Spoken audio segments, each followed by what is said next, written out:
కమల్ హాసన్ గారి దగ్గర నుంచి చాలా మంది హీరో లేడీ గారితో చేశారు.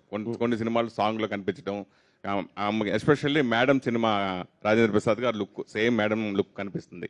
సో వాళ్ళని ఏదైనా మీరు ఆదర్శంగా తీసుకుని మీ కొంచెం ధైర్యం చూసి మీరు ఈ క్యారెక్టర్ ఒప్పుకుని చేశారా అంటే? ఆదర్శంగా తీసుకుంది అయితే వాళ్ళ ధైర్యాన్నే సార్.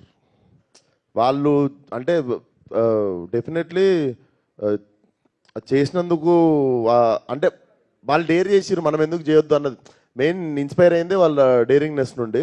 అండ్ రిఫరెన్స్లు అయితే ఏం లేవు సార్. నేను బేసిక్గా నేను ఏ క్యారెక్టర్ చేయాలన్నా దానికి సంబంధించిన సినిమాలు చూడడం ఆపేస్తాను. ఇప్పుడు పోలీస్ పాత్ర వేస్తున్నాం అని పోలీస్ సినిమాలు చూసి వస్తా. పోలీస్ పాత్ర వేస్తున్నా అంటే నేను పోలీస్ సంబంధించిన సినిమాలు చూడను నేను. ఎందుకంటే ఏదన్నా పొరపాటున రిపీట్ అవుద్దేమో, ఏదైనా ఇన్ఫ్లుయెన్స్ అవుద్దేమో అని చెప్పి I try to work on my own. వాడు జేబులో వాడు వాచ్ పెట్టుకునే విధానం దగ్గర నుండి, దువ్వుకునే దగ్గర నుండి, నడిచే దగ్గర నుండి I try to find new character by my self.